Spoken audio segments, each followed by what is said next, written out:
Ever feel like some people have this like secret code to success, especially, career success? Yeah. It's like they always seem to be in the right place at the right time, meeting the right people. Right. And you're like, what's the deal? Well, often it boils down to networking. Yeah. But don't worry, we're ditching the cheesy elevator pitches and those super awkward networking events where you just like gather business cards. Yeah, nobody needs that. You shared some really cool stuff with me about making networking actually work, right? So consider this deep dive your crash course in building relationships that can actually boost your career with, actionable stuff, not just vague ideas. I like it. So we'll be uncovering key strategies. We'll look at some real life success stories because, who doesn't love a good success story? And most importantly, you'll walk away with practical tips that you can use today, like right now.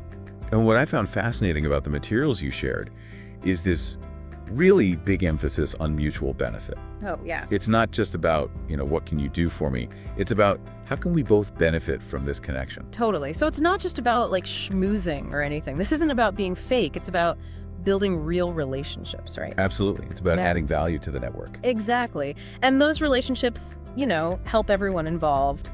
So, okay, let's back up for a sec. I know we've all heard the word networking a million times, but if you had to actually define it, what would you say it actually is? Well, simply put, it's the fine art of building and nurturing professional relationships that can, like we were just talking about, be mutually beneficial, especially to your career journey. I like that, the fine art. That's what it is. It's an art. It is. And that journey, it can be all sorts of things. Like it could be trying to find a new job, or it could be, hey, I kind of want to get that promotion, or even just understanding where do I fit in my industry? Exactly. And networking can help you figure that out. It really can, yeah. So speaking of figuring things out, one of the things that the material you shared talks about is, the classic attending events, like going to conferences and things. Yeah. And I love that it goes beyond just the generic, just go and talk to people advice. Right. There's actually a really good tip in here. It says prepare, a specific open-ended question, or even just an observation, but something related to whatever the theme of that event is. Yeah, because that immediately shows that you're interested, that you've taken the time. You're not just walking up to someone saying, hey, tell me about you. It's so much better. Have you ever been to an event and someone remembers your name? Oh, it makes a huge difference. It does. Or even if they remember a tiny little detail you mentioned, it's like, wow, they were actually listening. Totally. And it makes you stand out. It really does.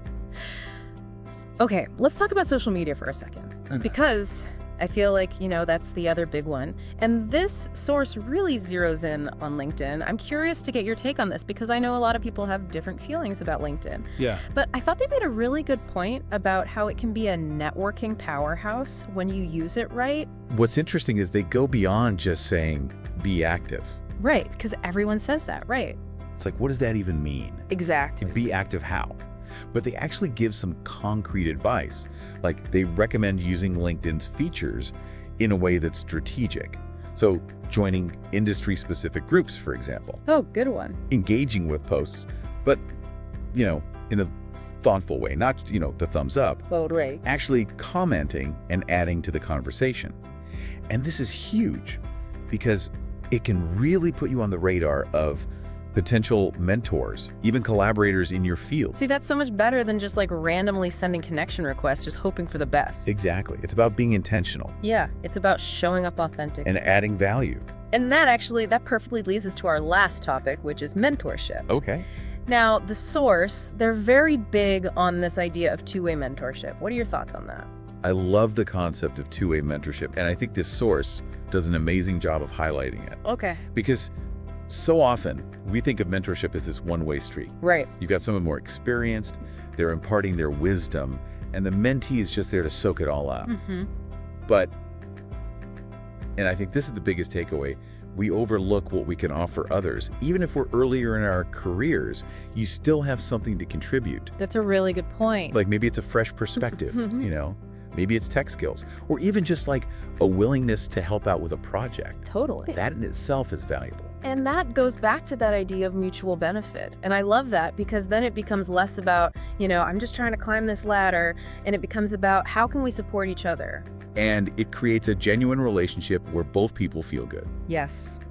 Speaking of feeling good, what's a deep dive without a good success story? Wait, gotta have that. And I love the one that this material talks about. So there's this person, right? And they land their dream job, which is amazing in and of itself. Amazing. But get this, it's all because they struck up a conversation with the hiring manager at a conference. Wow. And they weren't even looking for a new job. They were just like being themselves. Oh, there you go. So it just shows you the power of connection, It's amazing. Sometimes the best opportunities come when you least expect them. Totally. Okay, so as we wrap up this deep dive, what are like the top takeaways that you would want our listeners to remember? Okay, so first up, events.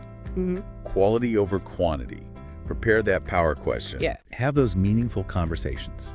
Social media, particularly LinkedIn, be strategic, engage authentically. And mentorship, it's a two-way street. Don't underestimate the value that you bring to the table. Love it. And thinking about that last part, the mentorship thing, it really got me thinking. So here's something I want you all to ponder. What could you offer someone who's maybe like a little bit further along in your field than you are? What unique skills, knowledge, even just life experience, what do you have? That's such a powerful question. And it really highlights the fact that we all have something to offer. It's about shifting that mindset and recognizing our inherent value. And on that note, I think we're going to wrap up this deep dive into the world of networking. It's a journey, right? It's not like a one and done thing. But if you approach it genuinely and with the right strategies, it's amazing what you can accomplish. Absolutely. The possibilities are endless.